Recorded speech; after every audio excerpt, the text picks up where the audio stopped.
Boom! And welcome. Did you know? Whoop. Brought to you by Mallard Bay. I'm Jeff Stanfield with the world famous Andy Shaver. I will let you go first since your computer's about to die. It is about to die, and I think the other stuff, my other computer's got more of the stuff I need, I think, anyways. But here we go. We just got back from Universal Studios. Oh, no. You doing the same thing? I don't know. We're about to find out. Do you got Disney? No. Okay. Well, this might be. Can we start this over? Yeah. Let me go get my other computer. Okay, mine is about Universal Studios in Florida, where we just got back from. Did you know there's two entrances to Universal Studios? Well, yeah, Island of Adventure and... No, there's an entrance can be found near the Blue Man Group between the Despicable Me ride and the Studio Store. E.T.'s Adventures is the last remaining original ride of there, and we did not do that. Right. But it's the last remaining original ride. Yeah, they got rid of Jaws. Yes, they did. And Bring Twister Jaws back. Bring them both back. Yes, I really like Twister. The Harry Potter-inspired attraction Diagon Alley is designed to look exactly how it's played out in the movies, and it does. Located at the Universal Studios, it features the film's famous secret alleyways and quirky buildings, including Gringotts Bank and Ollivanders, or whatever it was, where you bought your wand. Ollivanders. And The wand shop. The wand shop. For people that haven't been there, when you go into this place, your kids are going to go through this wand shop. And they're going to take a kid out of the crowd. Now, I thought this was really the best sales pitch in the world. So we went in there, and we had 3 grandkids with us, and there was probably 6 or 7 other kids in there with their families. And they strategically pick one kid out of the crowd. I guess it looks like the crowd that maybe not going to buy a wand. They pick him out, and this kid gets to pick a wand up, and she hands him a wand. Gets and he chosen does for a wand. Chosen the for wand a wand. The wand chooses the kid. Yes, and so... For the small price of $80. Yeah. So when it was over, after they do that, the other kids can buy a wand. Yeah. And so I thought, that's a pretty good sales pitch. You give one kid a free wand, and then the other 60% of the kids' parents are going to buy them a wand. Not even, I bet it's 90. Probably so. So I asked the parents of the little boy, he was from Missouri, St. Louis, and I asked his parents, I said, Did they give that to you? Dad said, no. He goes, we got it for a discount. I go, how much? He said, $66. So I said, $14 off. I said, so they pick your kid out of the deal. They give him this box with this wand that was built for him, that chose him. Chose that kid. And they also choose for you to give him $66 on your credit card. He goes, yeah. I said, boy, that's a hell of a sales pitch. How can you say no? Then I started feeling sorry for the kid who's there, whose parents weren't going to buy a wand. I wouldn't, because I think everybody that goes into that shop knows that they're going to buy a wand. I would venture to guess that even if when the kids are not chosen, I bet it's almost 100% of the kids that are in that room go and buy a wand. Like, you're there to buy a wand. You're just hoping that your child has this experience of getting chosen by a wand. But I think you're there to buy a wand. Well, and so I wouldn't feel bad. And I'm telling you, the attention to detail is just absolutely amazing. Did you know you can mail a letter from Harry Potter World? No, I didn't. They have a mailbox there, and you can actually mail a letter there. For Harry Potter enthusiasts, there's something very special about getting your mail branded by the famous franchise. At the Wizarding World of Harry Potter, you can post your letters at the mailboxes in Hogsmeade, and they'll be delivered to your recipient with a special stamp from Harry Potter. Cool. That's pretty cool. Duff beer is sold in Universal. That is the worst ride there is. Me sick. It was terrible. Home of The Simpsons. And it's only, if you want Duff beer, you better go, because it's only going to be around for another year, I believe. Get rid of it. Okay, I did not know this. If you buy the butterbeer mug at Universal, and we had one, you can get 99-cent refills on it. Son of a gun. I didn't know that. I did not know that. We brought one home. We did too. So, or Dylan did. We brought 2 home. Anyways, I drank the butterbeer. It was a cream soda.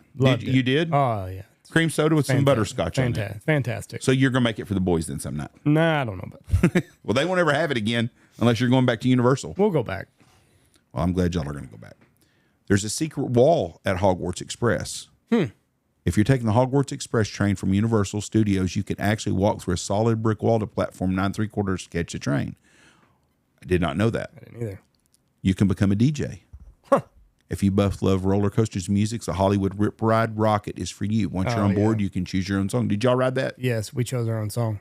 Or we didn't choose our own song. We chose our own genre, and then it gives you a song. What was your genre? Hip-hop. Rock or whatever. Was it a good song? Yeah, it's all right. Anyway, that's a few things at Universal Studios. I didn't have a lot because, of course, my deal died. Okay, Disney World. I liked Universal a lot more than Disney World. Yes. Now, I liked Disney Studios a lot more than I did Magic Hollywood Kingdom. Studios. Hollywood Studios. I liked it a lot more than Magic Kingdom. Yes. Magic Kingdom's a place to go. If I'm You gotta going there see the again, castle. it's a morning deal only. Yeah. Or an afternoon only deal. It's not a whole day park If you're going deal. for the first time, taking your kid, go see Magic Kingdom, ride Space Mountain, but don't expect much more. And the fireworks are amazing. Fireworks are good. Do you know that the fireworks that Disney buys more fireworks and pyrotechnics than anybody outside of the U.S. government? Do not doubt that. They spend, how much you think they spend a year on fireworks? 12 million? $50 million on fireworks. Wow. Do you know how big Disney World is? No. Disney World Resort in Florida covers 25,000 acres, the same size as San Francisco. Ooh. Includes 4 theme parks, Magic Kingdom, Epcot, Disney Hollywood, and Disney's Animal Kingdom. Home to over 50 attractions, including iconic rides like Space Mountain and Pirates of the Caribbean. I rode Space Mountain when I was a kid. So that would have been almost 50 years ago. I rode Space Mountain. Jameson told me that's his favorite ride we took. And Ahead of its time. It's a good ride. It's cold and it's cool and it's air conditioned. Yeah. The Haunted Mansion has 999 happy haunts with room for more. The first ride I ever rode at Disney was Magic Kingdom. And that's one of the rides. It was going to be our first ride, but we ended up stopping at a Small World. I wanted the kids to do that because I knew they'd never do it on their own. And they absolutely, I thought that would be the worst ride they take, but it was beaten by about 4 different rides for being worse than that. But it's the same. It was open. It was one of the original rides. Do you know how many people are employed for Disney in Florida? Thousands. 77,000. Wow. Disney World has its own postal service, complete with unique stamps also. The resort has a commitment to sustainability, including a solar farm that generates enough power to power 2 of its theme parks. Epcot's World Showcase features pavilions representing 11 countries.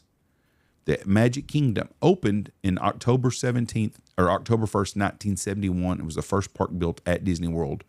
Walt Disney originally envisioned a Florida project that included a futuristic city which evolved into theme parks as we see today. I'm going to tell you right now that I still think it's amazing that a man drawing a mouse in Kansas City, Missouri has turned into that thing. That's just absolutely crazy what has turned into. But I think he died before anything was. I don't think he ever got to go to this theme park. Never got to see Disney World. He wasn't like the guy that did, was it Wally's World? Right, yeah. The moose up front should have told you, park's closed. All Disney structures are under 200 feet tall. Do you know why? Airplanes? Yep. At 200 feet, you got to put A light? aviation lights on them. And they said that would take away the magic of Disney. Yeah. Disney World has a trash can every 30 steps. Ranks among America's cleanest amusement parks. They have bathrooms all over the place, too. That's one thing Universal needs to fix. You got to walk a long way to go to the bathroom. Disney's bathrooms. Now, both places, the bathrooms were very clean. They were, but you got to, Universal, you got to plan out your bathroom visits. Disney World has closed down on 4 different occasions. In 1999, they shut down because of a hurricane. Okay. In 2001, they shut down because of the terror attacks. Okay. 2002, they had a power outage. And then they shut down on COVID. Huh. The very first day Disney World opened, how many people do you think went there? Very first day ever in 1971. I don't even know how many people can fit in that place, but max capacity. 10,000 people. Oh. Which is not max capacity. We stood online for 10,000. Yeah. Do you know what a ticket was back then? $12. $3.50. Oh. I don't even know what tickets are today, but they're expensive. Yeah. Did you know they have tunnels underneath all the park?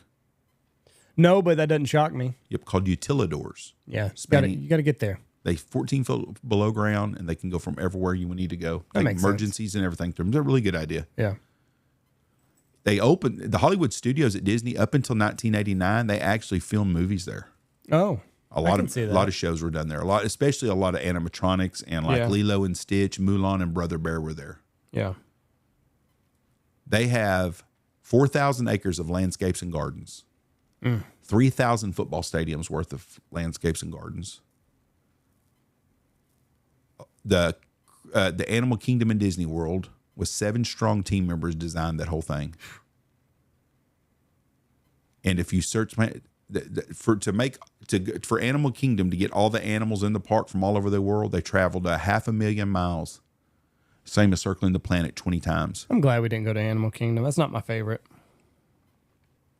The first ride to be added to Disney World's Adventureland in 2 decades was the Magic Carpet of Aladdin. I think y'all wrote that, didn't y'all? Yes. I set that out. I think y'all did that. The Beatles were nearing the end in 1970 after the release of Let It Be. They officially called it a day at Disney World. In 1974 is where they retired at. Mm-hmm. They used to have an airport there in 1970, Lake Buena Vista, so you could fly direct straight to Disney. They shut it down. Richard Dixon made his notorious "I'm not a crook" speech on Disney World. I didn't know that. Yep. Some of them have wildlife views. We do know that. The Disney Harvest Scheme makes food waste donations to Central Florida's Second Harvest Bank. This helps to combat hunger. In addition, Disney donates more than 9,000 kilos of fresh food to the food bank each year. So anyways, Epcot was named Epcot because Experimental Prototype Community of Tomorrow. I remember they were building Epcot when I was there, and they had some things done on it. It was pretty neat. The spaceship Earth at Epcot is designed to prevent water pouring off when it rains. Rainwater passes through a space in the 16 million ton ball, and this is directed into the World Showcase Saloon, a true miracle of recycling. The Big Thunder Mountain Railway at Disney World has 6 trains. It was closed down. They're redoing it.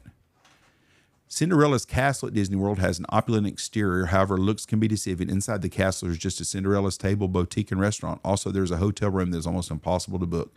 Originally, this room was meant to be Walt Disney's personal quarters. Poor guy. The Epcot Land Pavilion grows more than 30 tons of fruit and vegetables this year. This produce is served in all of Disney's restaurants. So anyways, it's a common knowledge that Walt Disney passed away half a decade before the opening of Disney World. However, less people are aware that his older brother, Roy Disney, who supervised the park's construction, passed away a few months after its opening. So anyways, it was a good time. We just got back from Disney World. The only thing we didn't see Mickey Mouse. Nope. That was kind of crazy. But anyways, Bastards all over. That's my did you know. My did you know is if you go to Disney, bust out like buying a boat. Bust out another 1,000. It don't matter how much money you put up for it. When your grandkids look at you, you just buy it. Yep. So anyways, it was a great time. I'm so proud. Andy and Jesse I'm going to tell us right now, Andy and Jesse are great mom and dads. Those 2 little boys are the luckiest people in the world. They go to church. They're raised in a good home. Mom and dad don't argue and bitch much unless Jesse's on Andy's ass over something stupid. And those boys have such a good background. The boys are getting to go on another vacation, and they are so blessed, and I'm so happy to have grandkids with good parents. Anyways, you're up.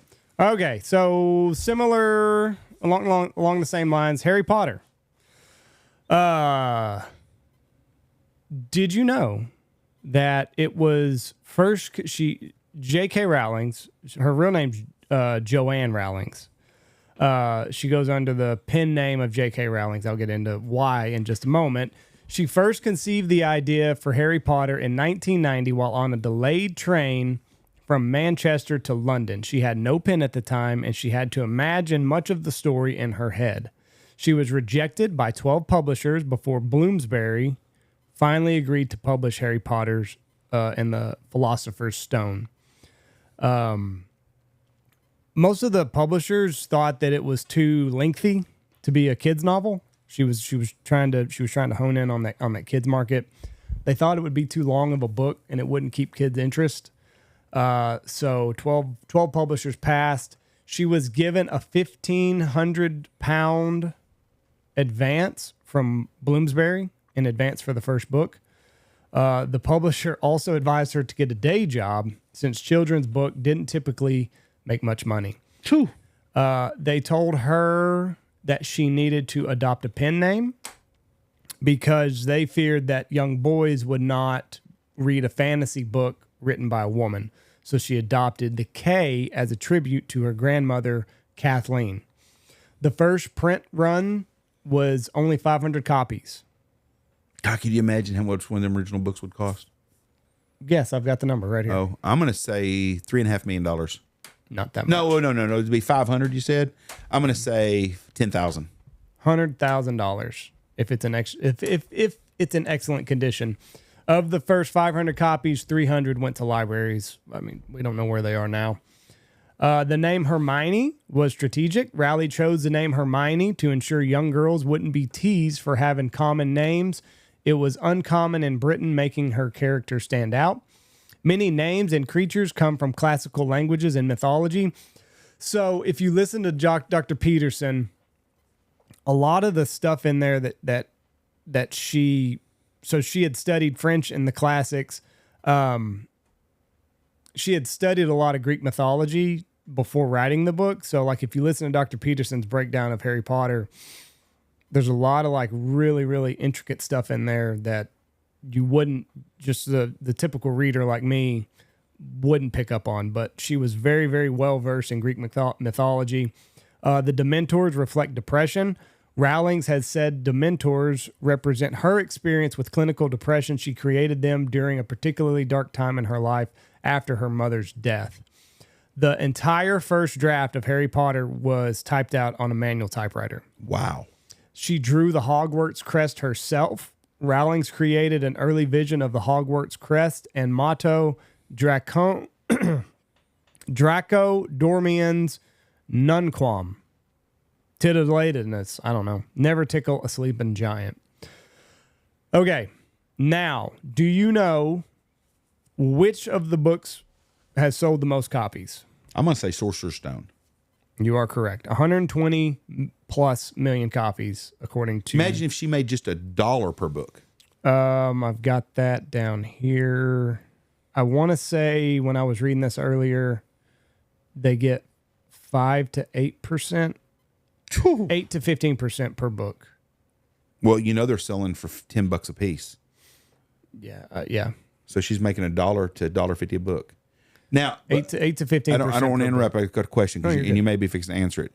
Does Bradbury Print? Do they still own the rights to that? Bloomsbury or Bloomsbury? I doubt they let that go.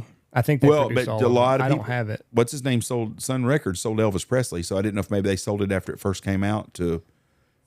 Yeah, I don't know about that. Okay, it might be in here. I haven't read that. If that's the case, okay. The last book is the second most popular book, 75 million plus. And the second book is right around that range too. So you got the first book at 120 million plus, the second book at 77 million plus, and then the last book at 75 million plus. I think people start watching the movies, not reading the books. Prisoner of Azkaban, Goblet of Fire, Order of the Phoenix, and the Half-Blood Prince are all around 65 million books. Over 600 million copies have been sold, making it the best-selling book series in history. She wrote most of it in Edinburgh, Scotland, after moving there from Portugal in late 1993. She's Portuguese? I don't know if she was just on a holiday or what. She was a single mother at the time, struggling financially, and often wrote most of that first book in cafes while her infant daughter slept. 1990, she conceived the idea on the train. She started writing it right there. She wrote substantial portions in Edinburgh, in cafes while on welfare. And then in 1995, she completed her first draft on a manual typewriter. HarperCollins rejected it. Macmillan rejected it. Transworld rejected it. Orion Children Book rejected it. Somebody got fired. Accepted by Bloomsbury. It doesn't say that if they kept it or not. Most publishers didn't think fantasy would sell to children in the mid-1990s, and they also thought that it was too long. It was around 76,000 words, so they were worried that it would be too long. Her estimated net worth now is $1.2 to $1.5 billion. Good for her. She has officially lost her billionaire status due to large charitable donations. Good for her. But her earnings continue to rise. So the books are estimated to be around $400 million of her net worth. The film franchises around $350 million of her net worth. She gets merchandising. So everything that we bought at Universal, portion of that goes back to her. That's around $200 to $300 million. And then I guess they made it a play. She gets around $50 to $75 million for that.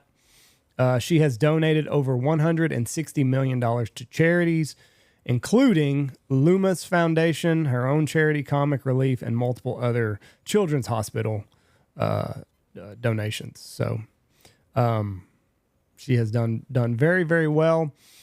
She wrote the first book. It was published in 1997. The next three were published from 98 to 2000. The fifth one was 2003, and the last one was 2007. She had the idea for all of them, when she first kind of conceived of the idea. I wish they would bring it back, the franchise, with some more kids. I know you can't because they are. It's going to be a series on HBO. I just read it. They just they cast Harry, Hermione, and are they going to start as little kids again? Yeah. Good. I love Harry Potter, and I have since day one. I'm going to read the books. You've never read them? I never have. Oh, the books are better than I haven't even seen all the movies. So. I like the first movies better. Right. Than the last ones because it gets too dark. Yeah. And I like the kids. I'm sure the books get darker too. They do. Yeah. And I like the first books better because I like it's like a kid at Christmas. Mm-hmm. I liked all the fantasy and the make believe, and I really enjoyed it. And I'm not into. I don't like sci-fi shit at all.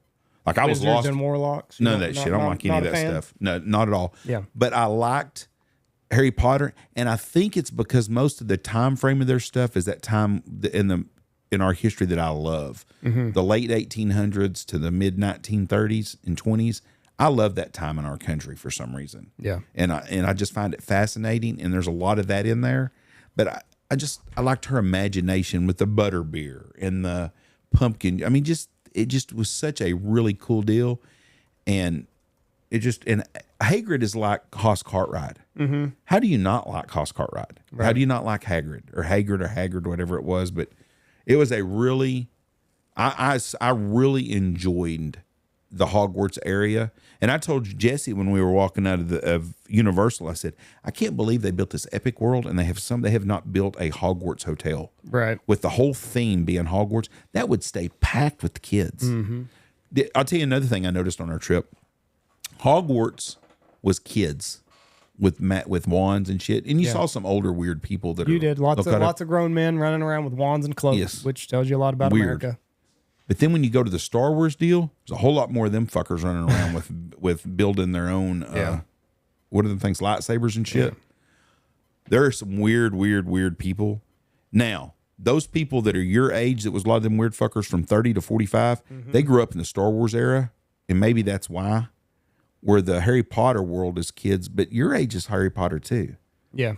But the Star Wars people, I don't think they can realize there's really not a Star Wars. I don't know. Like I said earlier, she had the entire series arc planned before publishing book one. She kept detailed notebooks and timelines, including character arcs, class schedules at Hogwarts, genealogies and family trees, and plot twists and clues to be revealed later. Snape's and another one. You think she ever heard from her as a single mom? You ever think she heard from her parents? Put that freaking shit down. You're wasting your time. All this magic bullshit fantasy stuff. Yeah.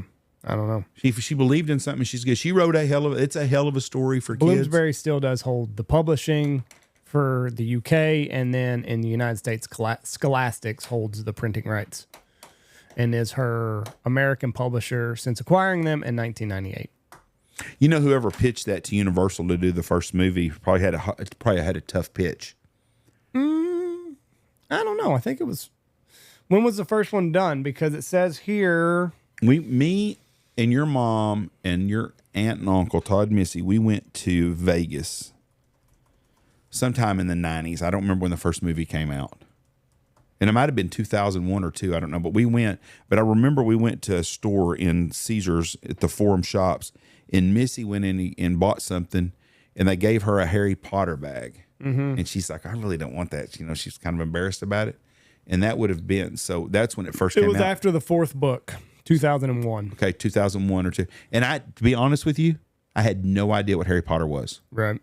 One of you boys probably read it, and I didn't think nothing about it. I didn't read it. I don't think none of y'all did. And then it came out on HBO maybe or something on cable, and I watched it, and then I bought a book because I remember Mom saying, I cannot believe you're buying a Harry Potter book. And then I bought every one of them. That's why I didn't read it. I was too busy being a jock. Yeah, and I understand that. I do. But once I read it, but I like to read. And but it was a good book, and I couldn't put it down. But I've read every one of them books. Yeah. I'm going to start them. Yeah, it was after the fourth book was released, they got the first movie deal. If you're a writer and you can write, and I dabble in writing, I'm not very good at it, but because I don't stick to it. But if you're a writer and you really are a good writer, you need to write a kid's book because that's the key to being wealthy. If you can just ever hit on one, right? And I bet you there's so many people try, but there's no movies come out today that are. I mean, we went to the movies the other day when we were on vacation. We went and seen Lilo and Stitch and took the grandkids, and it was a good. It's as bored as I thought I was. Right. I actually watched the movie and stuff, but the previews, the movie's coming out, there ain't nothing looks worth the shit. Superman is the only thing that maybe might have changed, and I'm not going to go see that. No. There's only so many times you can retell a story. Okay, my last one has nothing to do with any of that. Did you know that you can guess whether a person is gay or not? I'm not Jeff. I'm not lying. Well, we went from 1-6 kids to gay. Okay. I'm not lying. If you're ever wondering if somebody's gay, you can have them hold up their hand, and if the length, if the difference between their ring finger and their pointer finger is dramatically different, gay. Gay. Nope, you don't have much. Neither do I. That's why I like women. Well, I figured you weren't gay anyways. Well, you never know. Elton John changed later in life. But anyway. So does Elton John have the same gap? I'm sure.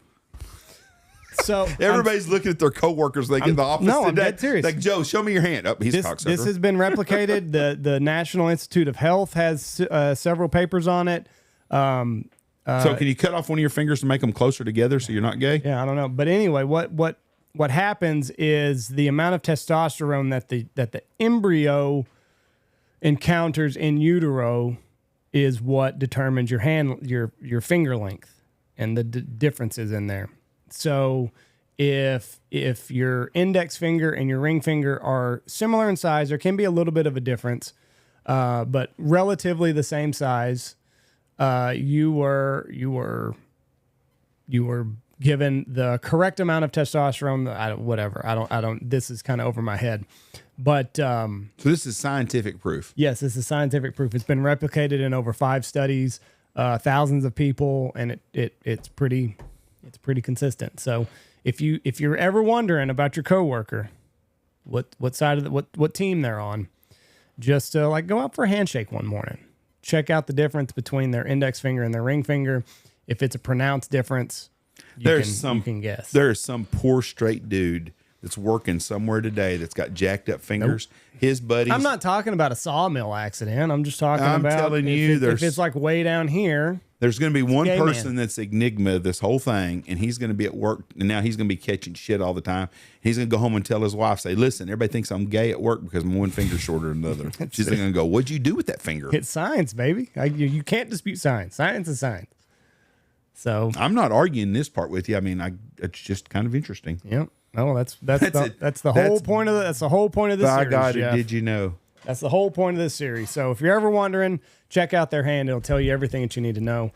We've gone over 30 minutes here. We love you. Goodbye. Please, please, please watch for deer and have a great weekend.